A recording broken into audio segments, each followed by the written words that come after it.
Hello, friends. Welcome to Take Two for this Wednesday, the 4th of December, 2024. I'm Jeannie, and I'm so glad you've decided to join me today in the journey. Well, this past weekend, Michael and I were all packed and ready to go away to the Tennessee mountains for a few days to celebrate our 40th wedding anniversary. I know that's quite an accomplishment. You don't hear about a whole lot of people being married that long these days, but on December 2nd, 1984 is when we took our vows and said I do, and now it was fast approaching and we wanted to do something special, so we decided to take a few days up at the mountains in Tennessee. It sounded like a lovely idea. We had it planned for weeks and weeks. We were all excited about it. Well, that very morning that we had all our bags packed and at the door and we were getting ready to walk out, that early morning we had decided, well, let's not go too early because we can't check in at our accommodation until later in the afternoon. So we decided we would take a little bit more of a leisurely morning instead of setting out at dawn like we thought we might do. But just as we were getting ready to go, Michael sat on the edge of the bed and was doubled over in pain and crumpled over and grabbing his chest. And, of course, we feared the worst, and it was true. He was having a heart attack. Now, that's not something that you want to have happening when you're getting ready to go away for a vacation. But I'll tell you what, we were very grateful that it happened at home and not on the road, and we didn't leave earlier like we were originally going to. That could have happened in the middle of the interstate. So we were grateful for that. Well, the ambulance whisked him off, and sure enough, he needed to go in right away, immediately, for an emergency catheterization, and it was discovered that some of the stents that he already has on his arteries had clogged back up, and on one side and on the other side he was 100% occluded, and that meant that that was going to warrant a second procedure. Well, they were very backed up at the hospital, and it turned out it was going to be 48 hours or more before he finally had that second procedure. So it's been quite a ride these last few days, and I'm very happy to report that he did have the second procedure, and although it was lengthy and it was a little more complicated than the others had been, he is on the mend now, and hopefully in a day or two I'll be able to take him home. You know, I started thinking about those vows that we took 40 years ago. Little did we know on our 40th wedding anniversary, instead of basking in the Tennessee mountains like we'd hoped to, we would be sitting and sharing a tray from the cafeteria at a hospital. We didn't expect to be doing that, but I was just so grateful that I could be doing that. See, in the last couple of weeks, not only did Michael's mom pass away, God bless her, at the age of 102, about 3 weeks ago, but then we had immediately thereafter, in a 2-day period, we lost 3 acquaintances, all from sudden heart attacks. And so you can imagine that was weighing on our minds while all this was going on.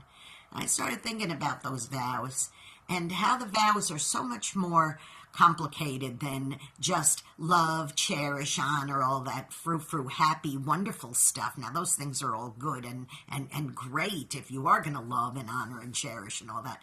But it goes so way beyond that. I started thinking about the richer and poorer part. Well, all our years as struggling missionaries, we understood the richer and poorer part, of course, and we got through it, and there are times that things are slim for us still, but that's okay. We're still together, whether we can afford steak, hamburger, or, there were times it was just crackers, but that's another story for another time.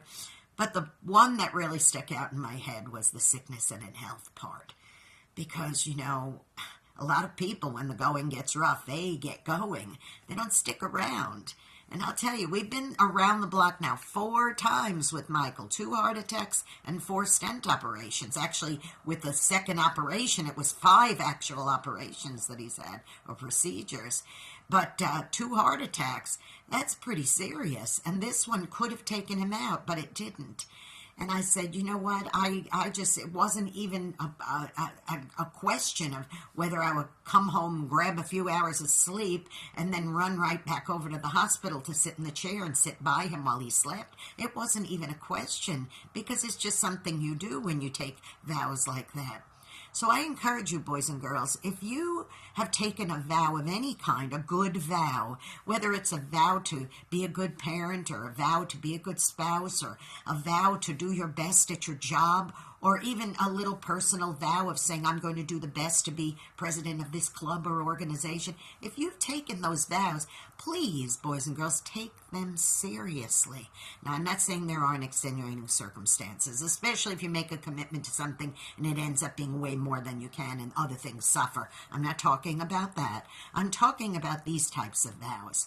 I could have so easily said, I don't have time for this, and just walk out the door and say, take care of yourself. Well, I never would have done a thing like that. Whether it's the sniffles or a heart attack, I'm going to be at my husband's side. So now, as we embark on our 41st year of marriage, I pray and I just hope with all my heart that I could keep to those vows as well as I have now, and Michael will do the same. There's no question. We know we will, because when we said till death do us part, we meant it.